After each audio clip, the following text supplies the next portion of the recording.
What's up guys, Sean here, and today we're going to go over an update on Amazon and its relationship with New York City, and we're going to talk about just how delusional Alexandria Ocasio-Cortez truly is.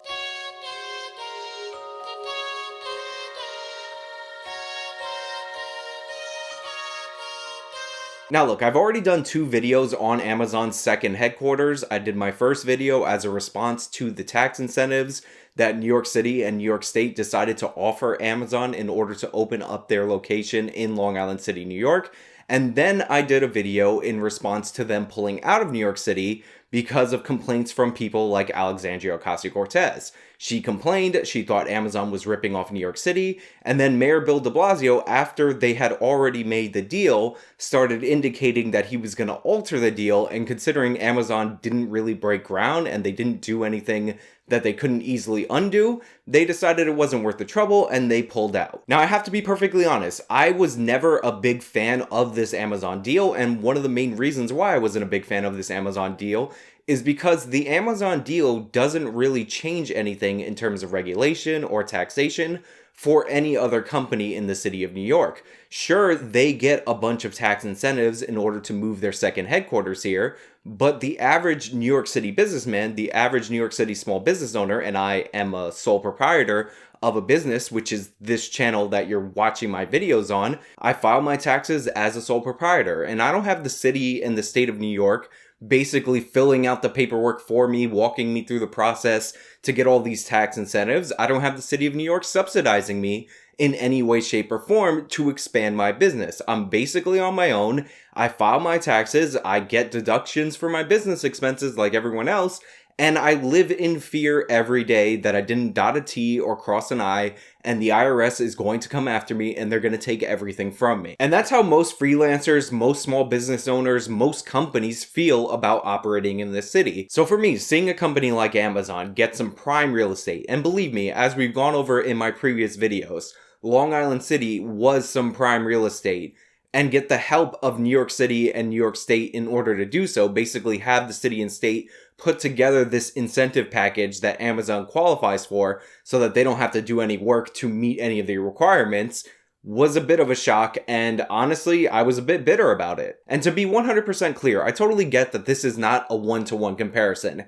Amazon obviously provides way more value across the country and across the world than I will likely ever provide. I won't provide 1/10 of the value that Amazon provides just doing a random YouTube channel on the internet. My point is that if the business climate in your city, state, or local municipality is bad, if the taxes are way too high, if the regulatory burden is way too steep, then you should change all of those things, not set up incentives to bend the rules to attract certain businesses that you may like while deterring businesses that you don't like. Instead of setting up all these incentive packages that say if you do X, Y, and Z, then you get a subsidy or a tax credit, but if you do A, B, and C, you're on your own and you have to pay the full tax penalty for whatever it is that you're doing, you should just clear out the tax code and make it more friendly overall for everyone.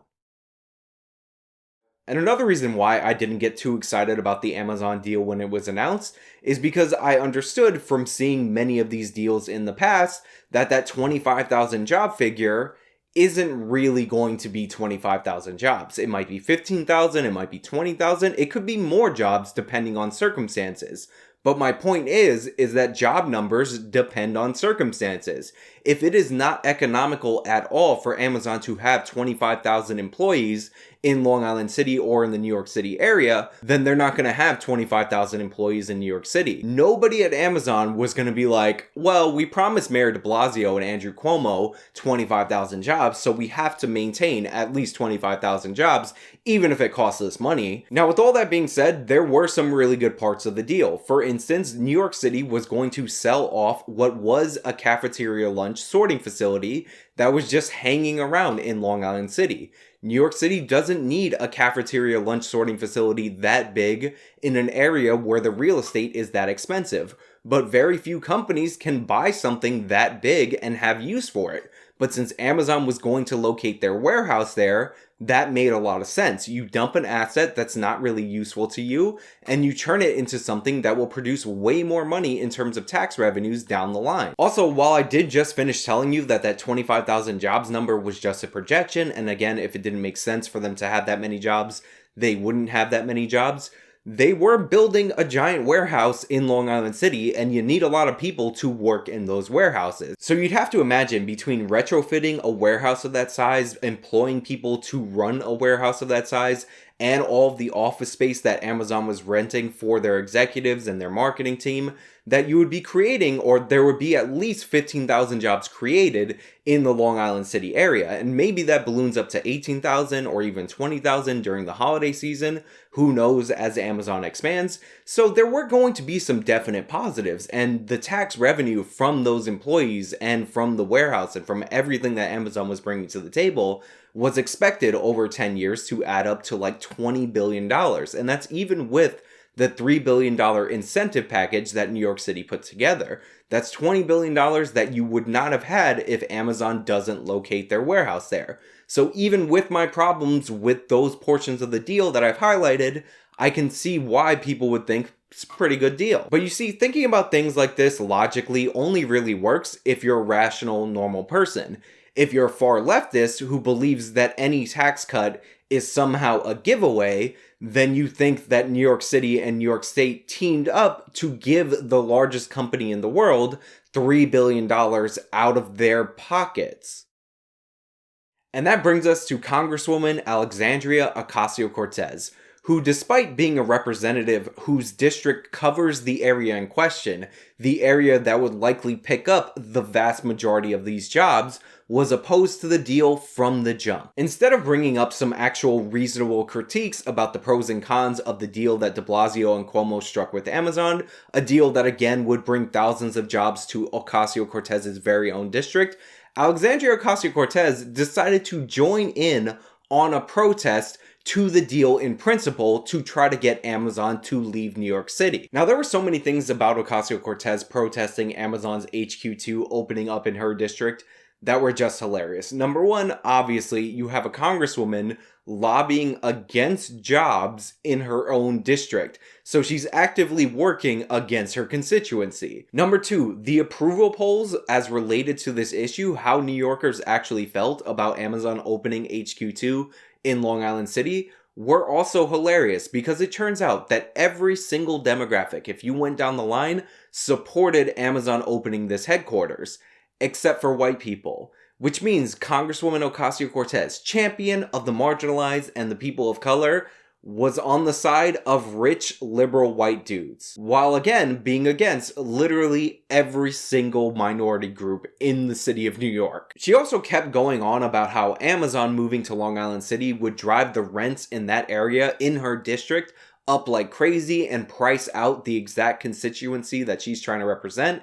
We laughed at that in my previous videos because, as I pointed out in my previous videos, the rent for a single bedroom in Long Island City is higher than anywhere else in New York City. But the best part about Ocasio-Cortez's opposition to Amazon locating their headquarters there was her obsession about this $3 billion number. She somehow got it in her mind, possibly because she watches the Young Turks, and the Young Turks talks about tax incentives and tax cuts in this way all the time as if they are government spending, thought that Amazon was getting $3 billion from hardworking New Yorkers, which is why when Amazon gave her what she wanted and decided to pull out of Long Island City, she gave interview after interview talking about how New York City and New York State were going to take that $3 billion and put it into the transit system. They were going to take that $3 billion and create a whole swath of new jobs.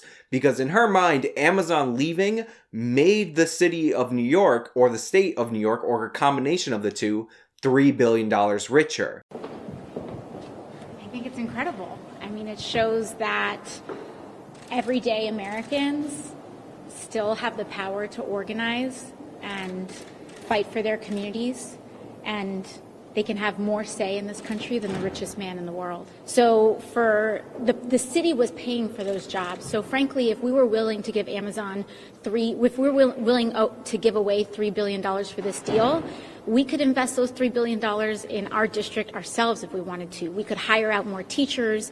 We can fix our subways. We can put a lot of people to work for that money if we wanted to. What's great is that our economy, our local economy, is already growing.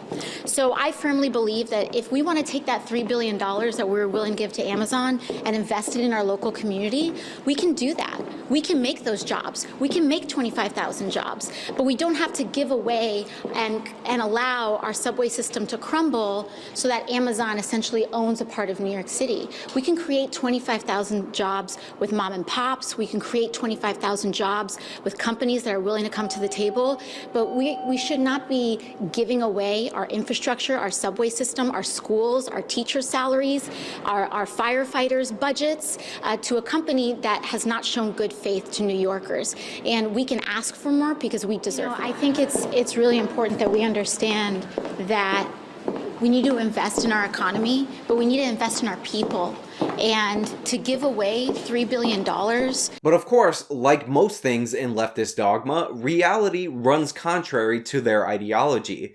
That's not how tax rebates work. You see, you actually have to pay something in taxes in order to get a rebate on the taxes that you paid. The way the deal worked is that Amazon was likely going to generate about $24 billion in taxable revenue by the city and state of New York. However, they were going to get a $3 billion rebate on that taxable revenue, which meant that they were going to pay into the system, into the city and state of New York, about $21 billion in tax revenue over 10 years. Now, when Amazon decided to not open their HQ2 in Long Island City, that doesn't mean that New York City and New York State have $3 billion in extra money to play with.